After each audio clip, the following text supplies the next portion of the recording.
In play therapy, there are different approaches.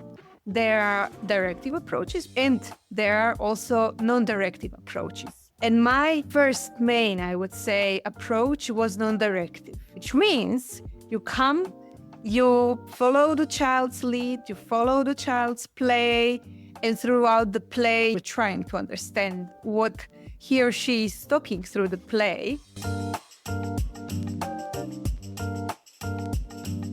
This is the Transactional Analysis Podcast. Conversations on the theory, application, and spirit of TA, sponsored by the International Transactional Analysis Association and the European Association for Transactional Analysis.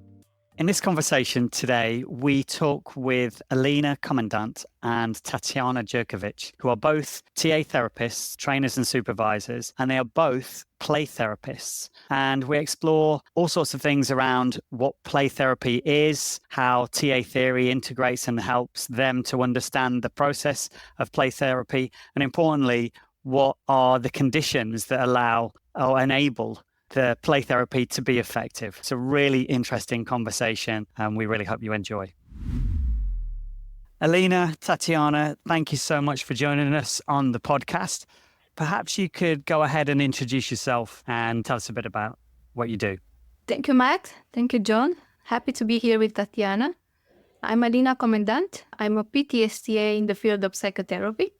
I'm originally from Romania, but I live and work in the Netherlands with children, teenagers, and adults with a focus on developmental trauma and development. Great. Thank you. Hello, everybody. Hello, Matt, John, Alina. Nice to be with you today.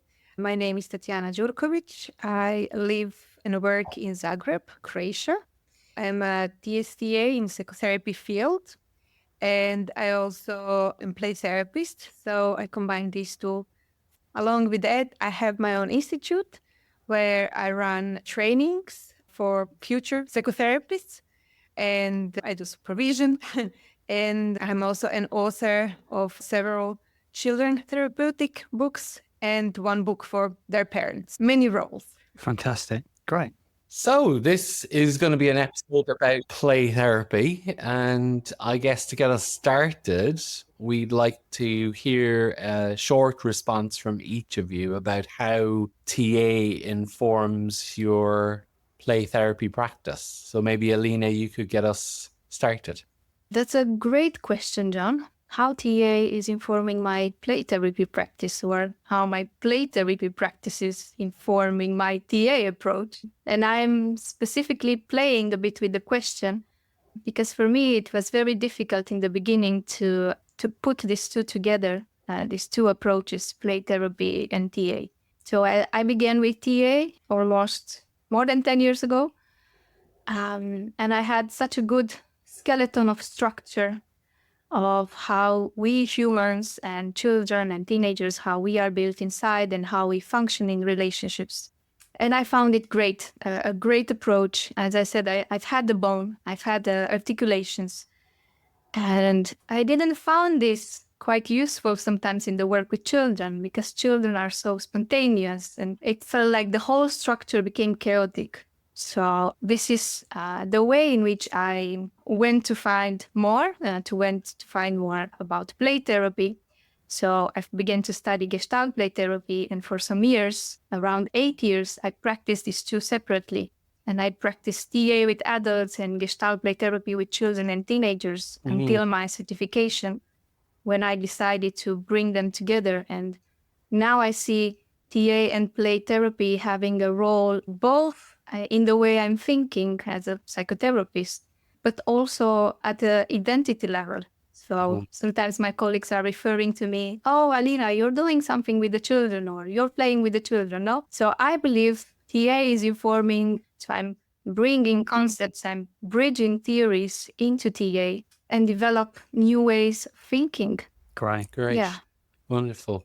Thanks, Alina. Tatjana, what about you?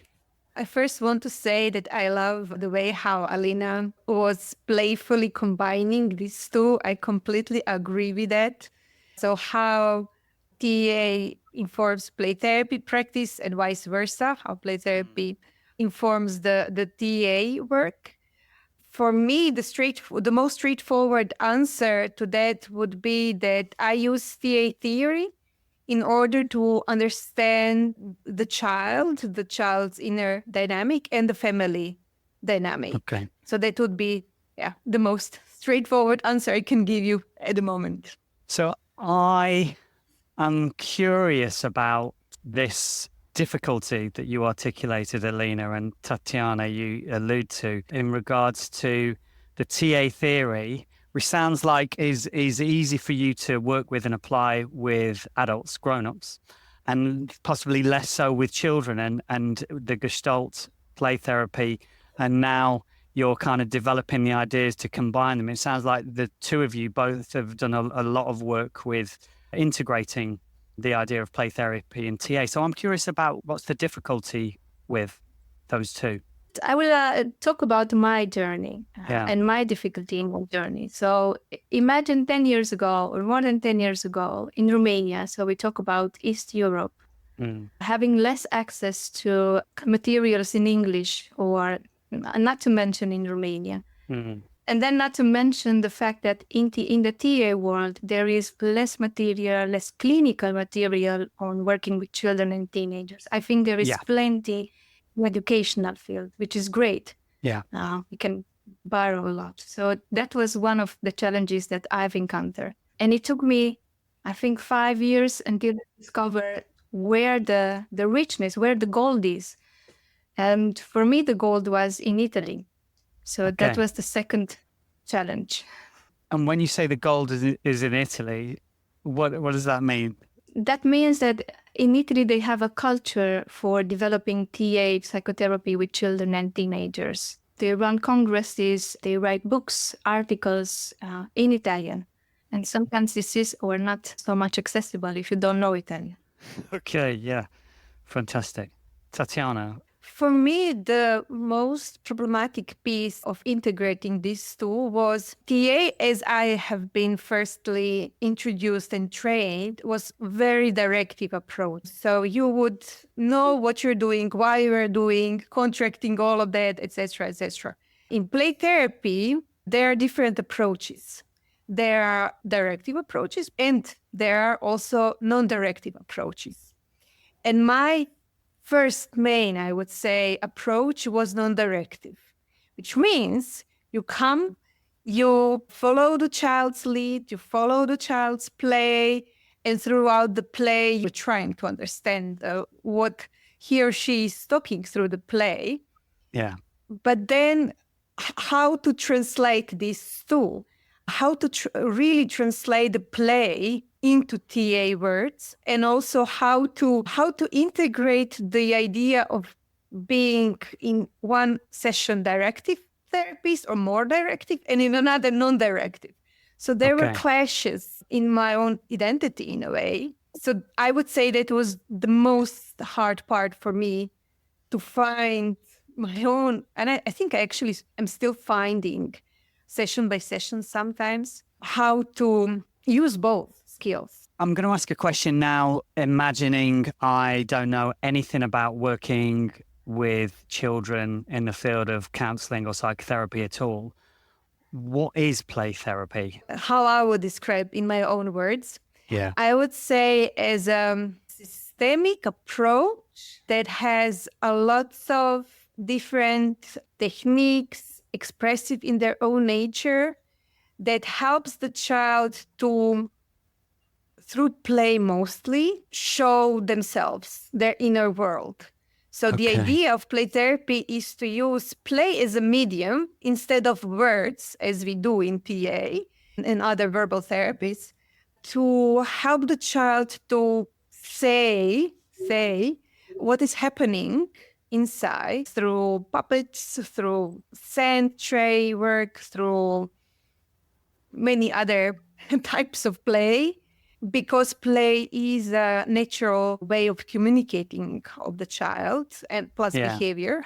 So play therapy is trying to use this natural side of the child and help the child to go through the trauma or stressful events without necessarily verbalize them. So if you're non-directive play therapist, you will not necessarily understand what is really going on in the process, and the child will resolve the stuff, and the child is happy again, and you don't really know, like, you know what you have been using, but not really how did we come to this point. Okay, so play is the intervention as well as what revealing what is going on in the child's world. Fascinating. So, when you're working as a psychotherapist, you're working with your client. As I work with adults, there's lots of ways in which I get feedback from them to be able to determine how they're doing, outcome measures, conversation, inquiry. How do you figure out working with the child, helping them to progress through the work that they need to do? How does that all work? I'm really curious. This is fantastic. Alina, I'm going to throw this on to you. I will take it over from Tatjana because I think she said it's so beautiful that play therapy is the language. And sometimes we don't know. So we have to trust the process Okay. of the child, our process, our inner process. How I like to track the changes is by playing with experiences and experiments and see what is happening. Just a trial and error. And sometimes, like Tatjana said, you have no idea how the play changed something in the brain, wired the change neurobiologically. And other times you see the changes through play. So the child is playing differently. A superhero appears out of the sudden. You have no idea what is happening. Or we do a guided imagery exercise and the child has the answer right in front. I think play therapy can look sometimes like a sort of miracle, although it is not. That would be my experience, with change. Fascinating. Yeah, I'm curious about this whole bit about TA and play therapy and also working with children and young people in general, because of the idea that there might be some incompatibility with TA theory, particularly in the clinical field. What are your thoughts on that? Is it because one, TA was very much developed by a person working with adults, therefore his whole thought process was about adults and not about development at the time, but rather their development retrospectively once they've grown up? And second of all, because TA was never intended to be an individual therapy and was intended to be used in groups. Is this some of the challenge, do you think, that arrives with integrating it with your approach? I would definitely say it's a myth that TA is used mostly with adults. I've encountered this often, also in my certification or when talking about TA. Oh, I thought it was about parent, child, and adult for adult psychotherapy. So I think it's a myth, and I'm very happy to be here and to bust this myth out, that TA works with children and with teenagers, with young people as well. So is that because it's been evolved? Because, of course, Eric Burns' writings weren't about working with children and young people. So is it an evolution, or is it just a perspective of how you look at the theory? If you ask me, one of the things that I love most about TA is the openness. So I see so many aspects from other pieces of theory incorporated into TA, and I think it's more because of the developmental phase of TA. We have great clinicians who already did this work for me and Tatjana. I'm very grateful for example, to Kit Tudor or to Alessandra Pierini, who wrote in English, especially about all the challenges that we are facing. Yeah, maybe I would say that TA is a verbal therapy. By basis of TA is it's a verbal therapy. And the primary goal for TA is autonomy, which means that the client becomes aware of what he or she is experiencing, his or her own responsibility to that, and all that stuff, as we know. Working with children, it's quite different. So first, we cannot rely solely, or in my opinion, on verbal therapy. So therefore, there is a play. And children do not necessarily need to understand everything that's going on for them. And others on a high level awareness. Of course, they need to know some information. It's good for them, and there's their own story about themselves, but not in such detailed way as adults need to take responsibility. So I see theoretically that there is a difference between how I understand working with child, which I'm informed through play therapy. So in a sense, I would agree with you, John. And I think other psychotherapy schools have similar problems, which started as adult psychotherapy, like Gestalt. So usually what would happen is some people in that certain psychotherapy school would be interested in applying, I don't know, Gestalt or whatever other school there is, how to apply it to work with children. So they would start from the adult general theory and then make it more usable for working with children and adolescents. And so in play therapy, we have also many, many different schools: Gestalt play therapy, Ericksonian play therapy, cognitive behavior play therapy, Jungian play therapy, psychoanalytical play therapy, child-centered play therapy, etc., etc. You get the point. Yes. Okay. So I'm curious, what are your favorite bits of TA theory that you use in your work with the young people, the children that you work with? Well, your question is connected to what Tatjana was saying about autonomy. So one of my favorite pieces of theories is called The Real Ego of Maria Teresa Romanini from 1991. She was an Italian author, and she drew differently the ego states. So we know 3 circles, one upon each other, quite straight. They don't touch each other too much. They don't contaminate. Well, she placed the child in the middle, and the parent and the adult are askew, so aside. They are connected, but they are not on top of each other. And she was talking about the centrality of the child ego state in childhood with playfulness, another language, a more symbolic language, vitality specific to the child. So taking over from what Tatjana said, I think autonomy in the case of children is just looking differently. Okay. The emphasis did not place so much on building up the adult ego state. And what I am bringing to the table of TA with children is to develop this concept of strengthening the child ego state when we are working with children, because the child is the central ego state in childhood. And when you say strengthening, what might you observe as that child ego state is strengthened? Well, if I would summarize it, I would say let's let children to be children. So let's not overgrow them, especially in this today's era with having access to all sorts of information that is making you grow or making your adult, a bit stronger. And I know this and I know that. So I don't have to be a child. I don't have to play anymore. So one of the things that I am looking, or it was at the base of my theory, was seeing children of 8 playing or not playing anymore and acting like children of 12. Like, I don't want to play with this. This is boring. I don't want this game. Let's talk. Oh, what do you want to talk? Well, I don't know. And of course, you can move on in the same direction. So it feels a bit of a confusion.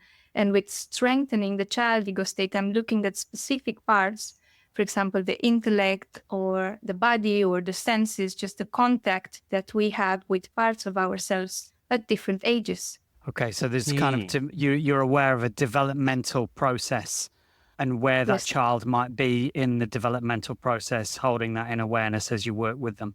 I'm really curious about this. Alina, when you think about the structural model of ego states and you think of the second order structure and you think of the P1, A1, C1, and you talk about strengthening the child ego state, is there a particular aspect of the second order structure that you feel like you are strengthening when you're working with them?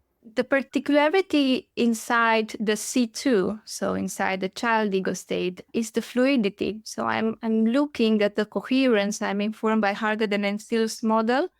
Let's say I'm placing an emphasis on flexibility upon the ego states. The emphasis is with what I call the good theory, the P1+, which I think is quite particular in working with children and having a sense of support coming from that P1 plus as opposite to the P1 minus. Yeah. So that's something that I'm interested, as well as my other two approaches in therapy is clay field therapy and brain spotting, which are working very good with what we call C1, so the somatic part. So I'm interested in all of them, everything what is in C2. Great.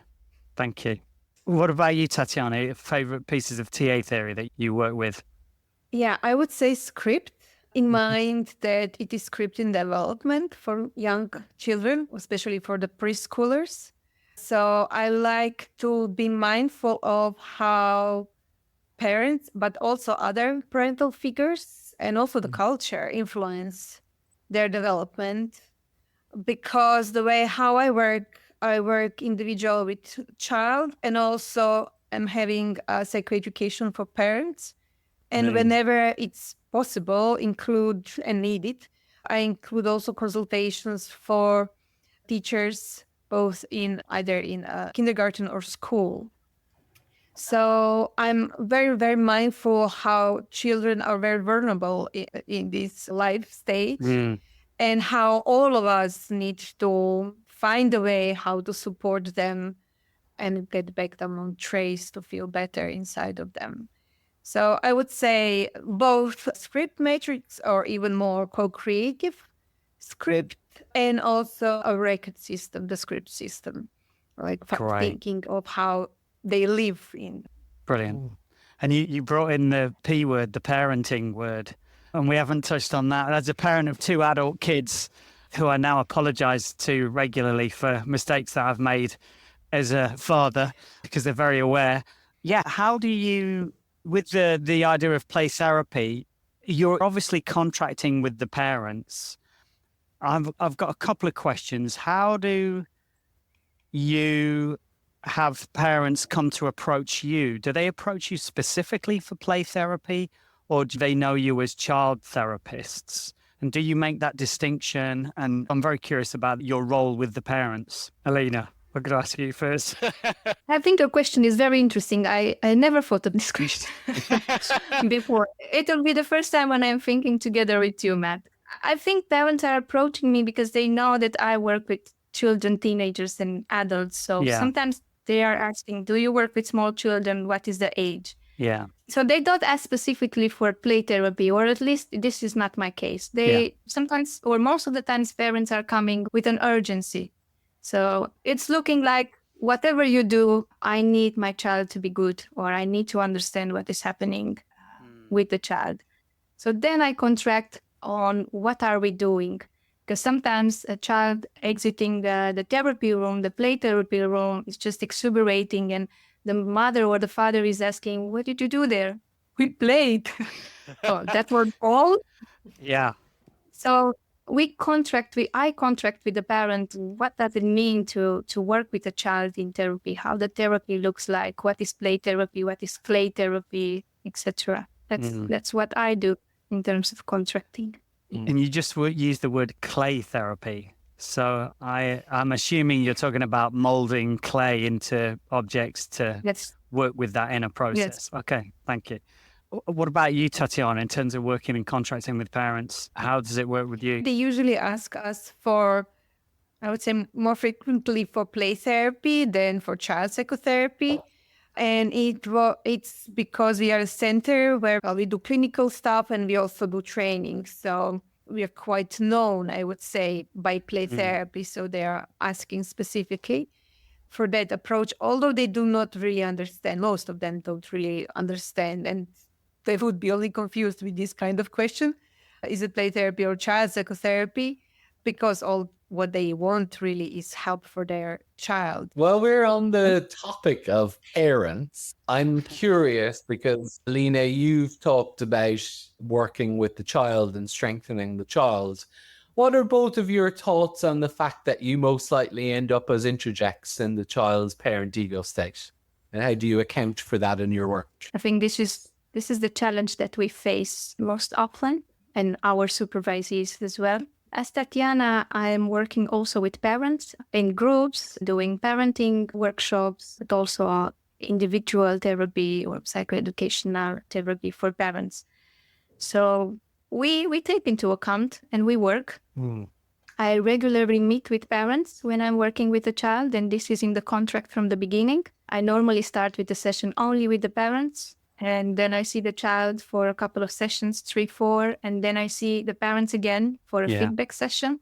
And regularly means once a month or once in 3, 4 sessions, or if needed, more. I also recommend to the parents of the children in therapy to follow a TA 101 if this is happening in their area. And I have seen this to be very beneficial. That's great. Yeah, I heard you both talking about the importance of educating parents. My personal conviction now I understand TA is I think it would be really beneficial if all parents managed to get a little bit of a TA 101 before the child was born or conceived even, such as the benefits, I think, of understanding the dynamics and the influence. I was curious around what conditions are required in order to enable play therapy to be effective. What are you providing in that space, that room, both with the parents, with the family, and also with the children? What is it that you attend to in terms of the conditions of what's going on when you're working with the children? Well, I can start. I can say that being as primarily trained as non-directive play therapist, I would say unconditional acceptance. I think I see it as a main thing that help children to flourish. Both that, well, not only that, but so unconditional acceptance as the child is, of course, setting limits when necessary, and being in the child's emotional state as it is presented in either in direct relationship with me or through play. For that, we are using empathic reflections of emotions or behavior or thoughts. So what is interesting is that in 10 sessions based on mostly this, most children symptoms reduces. And it's like, wow, from one side. And in the same time, maybe even going back to your question, John, earlier, if we don't change the family system and or the school system where usually the problem is also presented and usually is the cause, the child will have a symptom again. So that's why it's so important to work in parallel with parents and sometimes with school as well. And saying all that, in some sense, we can see ourselves as, like a good interject for the child. And it's also raised as an ethical question, because if we see a script as the best adaptation for the child in the family and school system and the cultural system, and we change it without changing the system, the child is in a problem. He will be hurt again. So I'm very, very aware of that and trying to find ways how to still help the child and not take his defenses away, the ones that he needs it, if the system is not changed. That's really helpful to hear that. So the unconditional acceptance of the child and their emotional expression, and then the system, family, school. Yeah. Excellent. Thanks. Alina, what came to mind for you? I really love what Tatjana said, and brings me to a favorite quote of mine from Alessandra Pierini, saying that the therapist who is working with children is a hero under contract. And I don't know if I'm a hero under contract. I know that for me, a condition is to leave my agenda aside. So to be fully there and not to have expectancies of the child, not to meet him in any other part than he actually is, developmentally, emotionally, etc. So working without an agenda can be quite challenging, especially if you like structure. Yeah. Like I like sometimes. Another part is to be able to have child-to-child transactions. Right. So to be able to sit down on the floor while listening maybe to your parent ego state in your mind saying, what are you doing now? You should do this or that, or this doesn't sound moving nowhere, no? So let's push the things, which is very much into accordance with the first one, work and leave a bit the agenda aside. And what I've learned across the years was to allow myself to be authentic the way I am.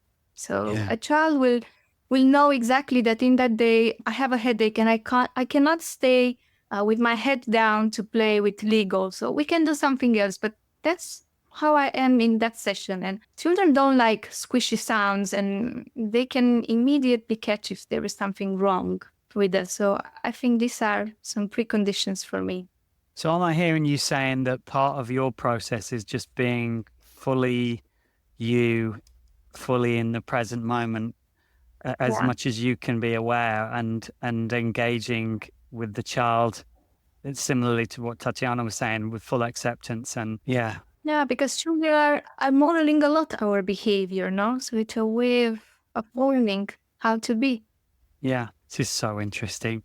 I was going to ask if you could give us an example of some work that you have done where, say, this is to some of our listeners who may be in the field of working with children, educationalists or psychotherapists, and you were going to share with them the effectiveness of your work or an example of your work being effective, an anecdote, a story, obviously one that you have permission to share. So I was just wondering if there was any example you could give. So those of us who are interested, actually, I've done a certificate with working with Misha Douglas in working with young people.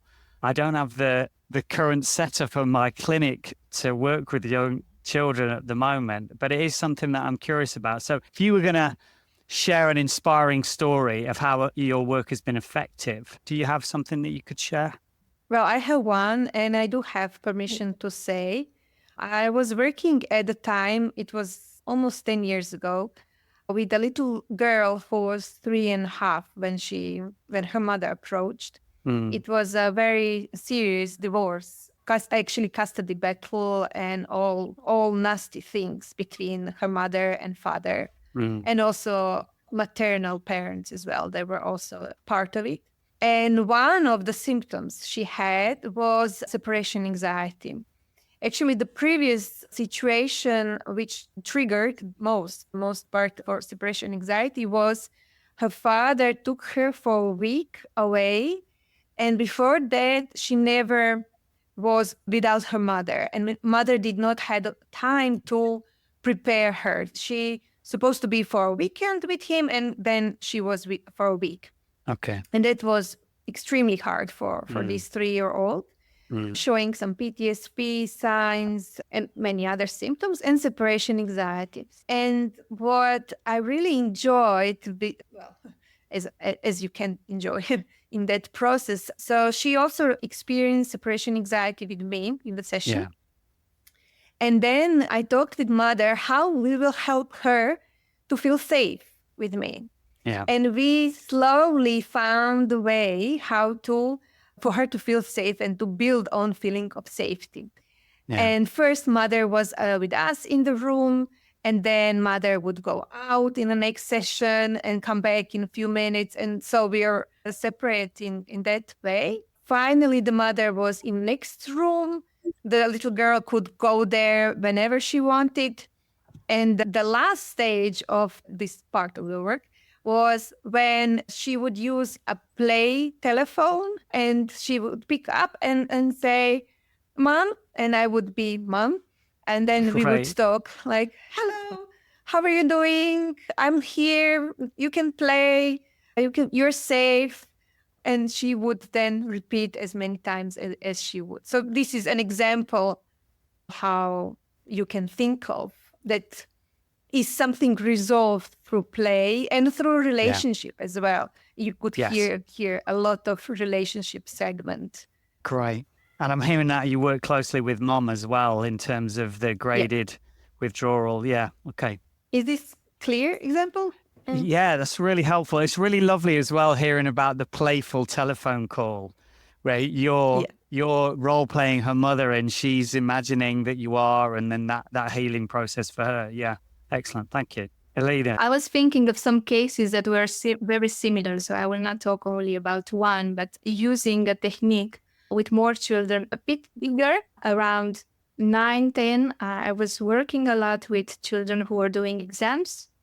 And as a preparation for the exam, I used to do a technique called copio mnemone, which means the script from an Italian author, Massimo Del Monte, in which the child is doing some guided imagery. And I remember a particular child who drew a monster. And after you draw sort of a character that is existing, or you can just imagine, you have to ask some questions to this character, like, where are you coming from? What is your age? What do you do here? And then the child has to be the monster and has to respond just like he is the monster. And I remember one particular child who was saying that he is a monster. He's coming from another planet, and his biggest worry is the stress. He escaped from the planet, so he has no parents. He's alone. And at a certain point, I felt like, oh, this script is so bad. Like, how do I change things? How do I intervene? Like, what is that agenda that I have to put aside? So I breathed and I asked, okay, and how old is this monster? And he says 7,000. And I said, oh, that means 7 in our ears. And he said, yes. And I just asked him, like, what do you think this monster needs? And he looks at me and he said, time. He needs time. And I looked at him. He was just before the exams, so it felt like so obvious. He needed time. And after that session, this child came again the next session without biting his nails for the first time. And he was relaxed. He sat on the couch, hands open, legs open. And just like Tatjana said, I had no idea what happened because he didn't have more time, but something shifted internally. So he gave himself the permission to breathe, to have some internal space. Isn't that interesting? Yeah.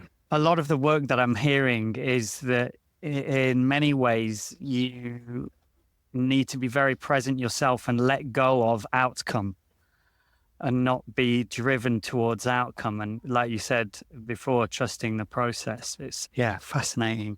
I wanted to ask, is there anything that you would like to add to this conversation before we close? Anything that you feel is particularly important in regards to play therapy and transactional analysis?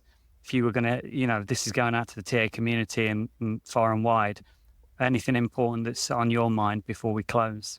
There is something that was circulated here around by Tatjana earlier and took over by you, Matt and John, about script, that it was on my mind. I'm very grateful to have the 4P when we work with children. So we have protection, we have potency, we have permission, but we also have prevention. And this has been at the core of my work with children, working with preventing this bad script or this tragic script to happen. It was here a couple of times when we had the discussion. I wanted to mention that we have a 4P. Prevention. Yeah. So important. Tatjana. Yeah, I'm thinking what to add. Yeah, I think it's very, very important to work with children for prevention work. And not to repeat myself, one new thought came to my mind is that for me, working with children helped a lot for working with adults as well. Yeah. It informed my practice hugely and also helped me to move from verbal therapy only in working with adults. So I would say all those TA practitioners that might be interested in working with children can also maybe add this information to it, that working with children will also help them in working with adults as well as with themselves, understanding themselves. Because when we work with children, we see developmentally what has been needed at the time when some fixations, trauma, whatever kind of patterns happened, which we now in adulthood have in an adult client. So we can also adjust our work with adults as well. And in that sense, we also do some prevention because these adults will have children and or they will influence children. So we are doing a wide range of influence. Yeah, and why should play therapy just be for children? Creative approaches in therapy will be useful at all ages, I'm sure. Yeah. You've definitely inspired me to dust off my sand tray, which I do have a sand tray. And I do use it with adults actually sometimes. And my felt tip pens and the colouring. Yeah, and to get back into that playful side that therapy can be supported by. So thank you so much for this conversation. What comes to mind for me is I was listening to a podcast where there was an economist who was asked if you could spend any of your money in just one place, where would it be? And he said, no shadow of a doubt. He said it would be supporting 0 to 4 in terms of the children on the planet that would have the best outcomes in the long term, economically, criminal justice system, mental and emotional well-being, physical well-being. And I think that this subject is really important. I appreciate what I've learned from this today. There's lots that I want to go and explore myself personally, and hopefully this will be very informative for other psychotherapists out there who have got an interest. We will make sure that your contact details are in the show notes, because you may well get a few inquiries about what could be done in terms of approaching these different techniques in play therapy. Thank you so much. I really appreciate your time today. It's been very inspiring, actually. Will you both be at the World Conference? Yes. We will have workshop together. Yes. Yeah, this is what I was thinking. Okay, so this is an early signpost then. If you want to learn more about TA and play therapy, then people can maybe do your workshop next year. I think there's a delay. We see you. Where is John? Here you are. What a brilliant... Well, this is staying in the edit. This is brilliant. John, were you saying maybe we could signpost people to your workshop at the World Conference? Well, I was just saying, that people who are going to the World Conference might have the opportunity of meeting you both in person. And if you're doing a workshop together, what a great opportunity if people are interested in what you've shared today. To have an opportunity to see you in person. And what we'll try and do in the show notes as well is put in any of the organizations that you both mentioned, the Italian organization, anything that you've got as well, Tatjana, where people can explore a little bit further. So, great. Yeah, really we are very appreciate happy the time. that Thank you've had us. And I hope that more TA people are going to be interested about working with children and teenagers, young people. Yeah, thank you. Thank you for your curiosity about these two fields. And I really felt very encouraged to speak on my own experience and appreciate it. So thank you very, very much for generating this feeling. Yeah. Pleasure. Really enjoyed it. As always, if you found anything in today's episode interesting, please feel free to reach out. You can visit our website, which has lots of information and resources, tapodcast.com. You can connect with us on all major platforms such as Instagram, LinkedIn, and Facebook. And you can email us at info@tapodcast.com. If you aren't already, please follow us wherever you get your podcast from. And we would really appreciate a review on the platform you're listening on as well. It helps raise the profile of the podcast and TA. Thanks for listening. Sponsored by the International Transactional Analysis Association. You can find more information on the ITAA at www.itaaworld.org and the European Association for Transactional Analysis. You can find more information on IATA at www.iatanews.org.